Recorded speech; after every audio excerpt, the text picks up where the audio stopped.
Hey guys, it is Saturday, March 28th, and I just wanted to give the second video here on COVID-19. So much has changed in a week. This has probably been the fastest week of my career, but particularly a couple of big announcements. Huntsville schools have announced that they're not going back this year, and Kansas schools had already announced that. My kids have already started doing classes from online, so that's going to be a big adjustment for both sites. And then today, the Kansas governor announced a 30-day stay-at-home order for all employees in non-critical businesses in the state. That order was already in place for the Kansas City metro area, so no change at all for the people around here, but statewide it is something that's going to affect people. Talking specifically about that, we have been designated as a critical infrastructure business by the Department of Homeland Security, and we will maintain our normal operations this coming week, just as we had under the Johnson County order in the prior week. But things are changing rapidly, and really I just wanted to state the obvious here to start, and that is that this is a real crisis. This is a global epidemic, and I know that everybody knows that, but the health consequences are what's really being focused on.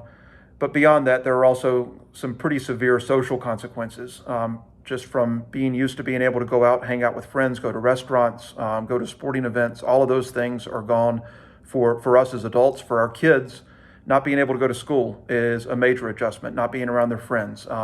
This is going to be a hard few months, however long this lasts, and nobody can predict right now how long that's going to be.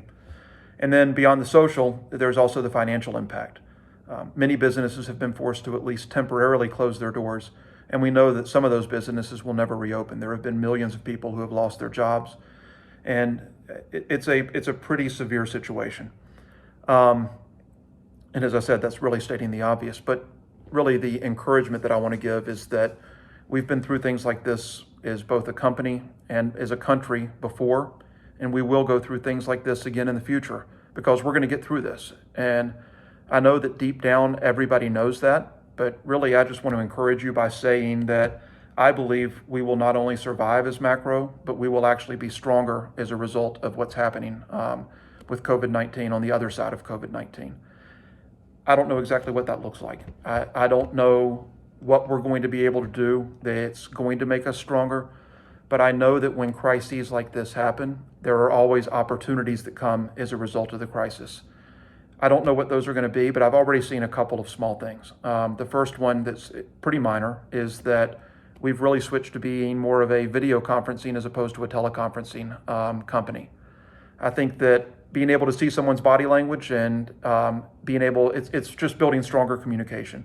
What I have found is that we used to have a Wes, Dan, and Michelle Monday morning conference call. We've switched that now to where it's a Monday morning video call. And I just think that it's much smoother communication. We're doing the same thing with the COVID task force twice a week when we meet. It works great between Huntsville and Kansas City, and I think it's something that we'll adopt as a company and use more regularly and with better results moving forward. The second thing that I've seen in Kansas City is we've had a couple of hires, shop floor employees, that a month ago were employed and were not looking for a job, and that I think are really talented people that are really going to do a lot of good for us. And going to encourage both sites to take this opportunity to really look for opportunities to add some talented people. When you look at both the Kansas City area and the Huntsville area, the talent force was basically fully occupied. I mean, we were fully employed just a month ago. And that's really changed pretty drastically overnight. There are people out there looking for jobs that have skills that match perfectly what we're trying to do. And we have customers that want us to deliver more volume than we're currently delivering. So there's no reason for us not to pursue people to go out and train people up and get people that are really talented and add them to the team. So beyond that, I think that there are going to be bigger opportunities that we're going to see down the road, and we're going to be ready to pounce on those. So come to work with a positive attitude, come to work engaged and ready to deliver. And I believe that we're going to be a better company as a result of this. I'm going to wrap up with just one more piece, which is I think we need to have a rallying cry over the next 3 months of trying to find every opportunity that we can to become a tighter knit, more cohesive group. And tighter knit, more cohesive does not mean I want people having false harmony. What it means is that I want people arguing constructively, coming to a conclusion, and committing to that conclusion. So I think that really when things like this pop up, there's always something that you can focus on. You can be focused on fear, or you can be focused on growth. I think the next phase of our growth is going to require more cohesion, and I would encourage everybody over the next couple of months to just adopt a rallying cry that we're going to become more cohesive and we're going to work better together. Thank you, guys. I'll talk to you again in a week or so, and I'll have an email come out later this week with any updates.